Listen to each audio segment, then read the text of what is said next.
आज की ताजा खबरों के अपडेट में बात करेंगे देश भर की तमाम बड़ी और काम की खबरों की, साथ ही भारत सरकार की ओर से लिए गए कुछ महत्वपूर्ण फैसलों और जारी किए गए कुछ नए नियमों की। इसके अलावा व्हाट्सएप चलाने वाले लोगों के लिए आज एक जरूरी खबर निकल कर आ रही है, बताएंगे आपको इस अपडेट में। साथ ही बैंक खाताधारकों के लिए आज एक जरूरी खबर है, 23 मई को बंद रहेगी बैंक ट्रांजेक्शन की ये सर्विस। आखिर क्या है पूरी खबर बताएंगे आपको इस अपडेट में। साथ ही यहाँ पर 10वीं और 12वीं की बोर्ड परीक्षा को लेकर एक बड़ी खबर निकल कर आ रही है, बताएंगे आपको इस अपडेट में। साथ ही एयरटेल की सिम यूज करने वाले लोगों के लिए आज एक जरूरी खबर निकल कर आ रही है, बताएंगे आपको इस अपडेट में। साथ ही यहाँ पर कोरोना कर्फ्यू और लॉकडाउन को लेकर भी कुछ बड़ी खबरें निकल कर आ रही है, बताएंगे आपको इस अपडेट में। साथ ही स्वरोजगार के लिए 10 लाख तक का लोन देगी सरकार, 1 जून से लागू हो रही है सरकार की ये योजना। आखिर क्या है पूरी खबर बताएंगे आपको इस अपडेट में। साथ ही आज की तमाम बड़ी और काम की खबरों की बात करेंगे इस अपडेट में। बात करते हैं आज की पहली बड़ी खबर की, तो भारतीय रेलवे ने 6000 स्टेशनों पर शुरू की है वाईफाई की सेवा।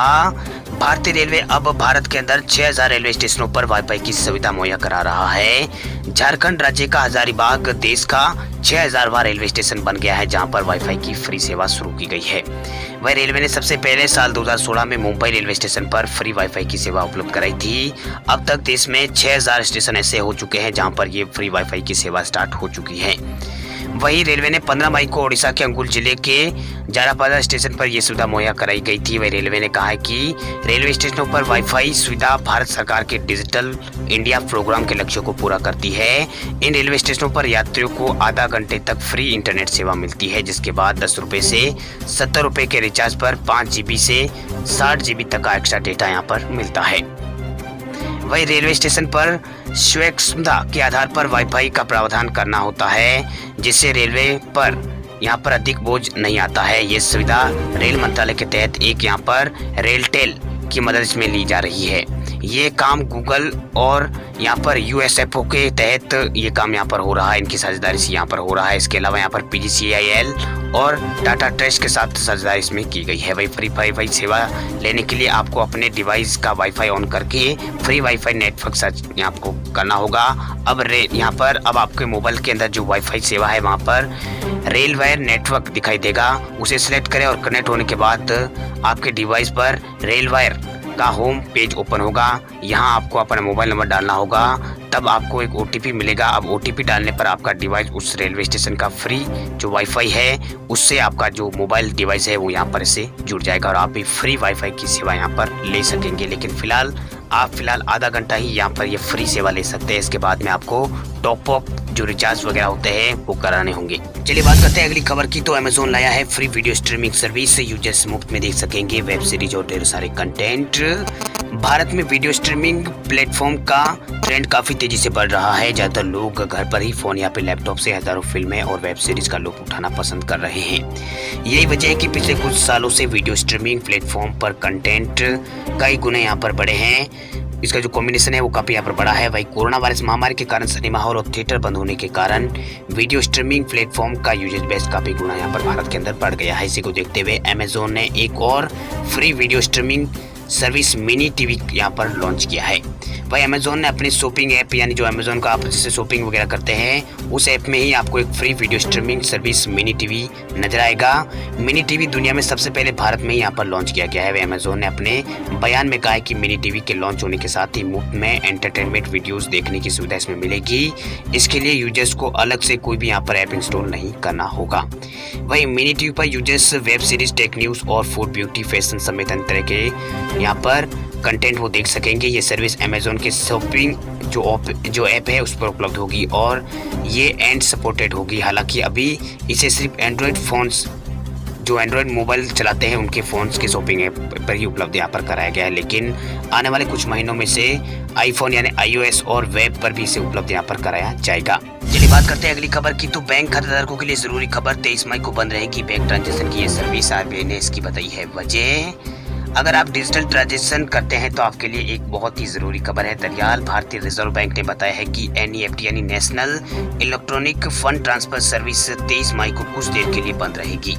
आपको बता दें कि NEFT के जरिए एक अकाउंट से दूसरे अकाउंट में पैसे ट्रांसफर किए जाते हैं। वहीं RBI ने ट्वीट करके बताया है कि 22 मई को बैंकों में कामकाज खत्म होने के बाद टेक्निकल अपग्रेडेशन यहाँ पर होगा।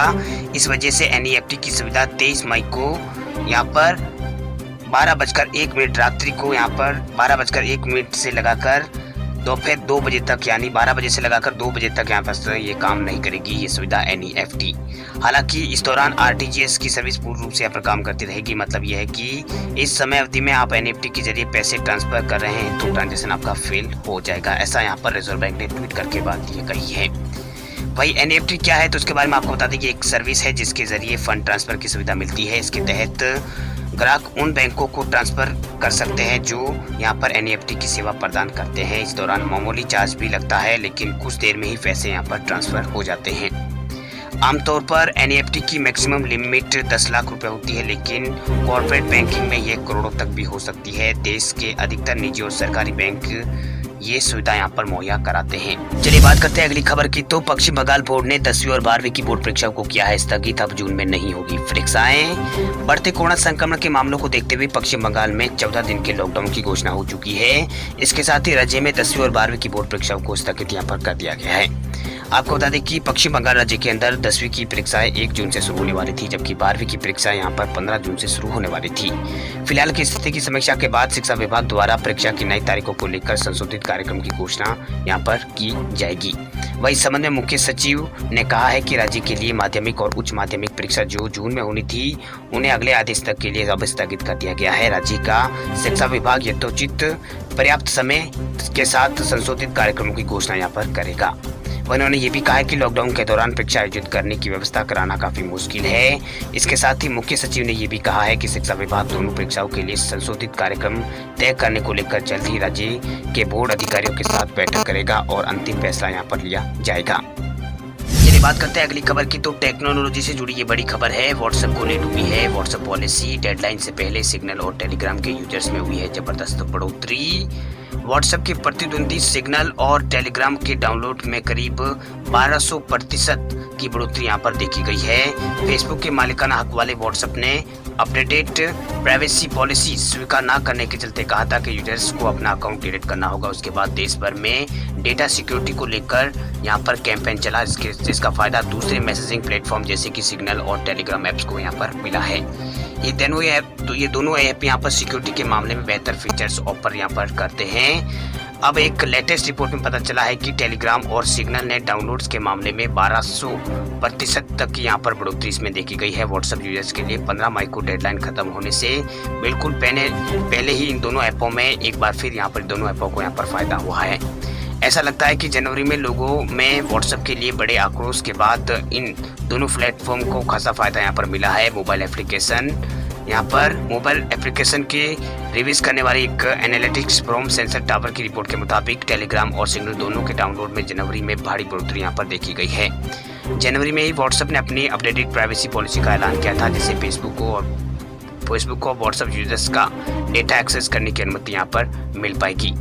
आपको याद दिला दें कि इस नई पॉलिसी में सबसे पहले 18 फरवरी को इसे लागू किया जाना था, 8 फरवरी के दिन इसे लागू किया जाना था लेकिन कड़ी आलोचना के चलते कंपनी ने इसकी डेडलाइन 15 मई कर दी थी। रिपोर्ट के मुताबिक 2021 के पहले 4 महीनों में सिग्नल ने पिछले साल की तुलना में कुल 1192% तक की ग्रोथ हासिल की है। ऐप के डाउनलोड की संख्या दुनिया भर में 64.4 मिलियन हो गई है। वही बात करें टेलीग्राम के ऐप की तो इसकी पिछले साल की तुलना में 98% इसमें बढ़ोतरी देखी गई है। वही प्रतिद्वंदी कंपनी है मतलब मैसेजिंग ऐप है व्हाट्सएप उससे पिछले साल की तुलना में 43% इसमें गिरावट देखी गई है। इसकी डाउनलोड की संख्या भी करीब 172.3 मिलियन यहाँ पर रह गई है। चलिए बात करते हैं अगली खबर की। तो गाँव में कोरोना से जंग लड़ने को लेकर गहलोत सरकार का नया प्लान। CHC और PHC में 1000 डॉक्टर और 25,000 नर्सिंग कर्मियों की होगी नियुक्ति। राजस्थान के मुख्यमंत्री अशोक गहलोत ने कहा कि गाँवों में संक्रमण तेजी से फैल रहा है, उसे रोकने के लिए सरकार सख्त कदम उठा रही है और पुख्ता व्यवस्था यहाँ पर कर रही है। उन्होंने निर्देश दिए हैं कि यहाँ पर सामुदायिक स्वास्थ्य केंद्र यानी CHC और एवं प्राथमिक स्वास्थ्य केंद्र यानी PHC में तक कोविड उपचार की मौकूल व्यवस्था सुनिश्चित करने के लिए 25,000 नर्सिंग कर्मियों और 1,000 चिकित्सा अधिकारियों की अस्थायी आधार पर तत्कालिक सेवा यहाँ पर ली जाए। मुख्यमंत्री अशोक गहलोत ने ये बात यहाँ पर कही है। वहीं उन्होंने आगामी आवश्यकताओं को ध्यान में रखते हुए ब्लॉक स्तर पर कोविड-19 परामर्श एवं कोविड-19 मरीजों के देखभाल केंद्र के रूप में विकसित CHC में ICU एवं हाई फ्लो ऑक्सीजन के 10 बिस्तर के साथ इनमें शिशु गहन चिकित्सा इकाई की भी व्यवस्था करने के निर्देश यहाँ पर दिए हैं। उन्होंने कहा कि कोविड-19 रोगियों को स्थानीय स्तर पर ही ऑक्सीजन की सुविधा मिल सके, इसके लिए प्रत्येक प्राथमिक स्वास्थ्य केंद्र है वहां पर 5 और जो सामुदायिक स्वास्थ्य केंद्र है वहाँ पर तक ऑक्सीजन संयंत्र उपलब्ध कराए जाए। वही मुख्यमंत्री ने कहा है कि हमारा पूरा जोर इस बात पर होना चाहिए कि कैसे हम ग्रामीण क्षेत्रों में स्वास्थ्य सुविधाओं को और भी बेहतर बना सकें।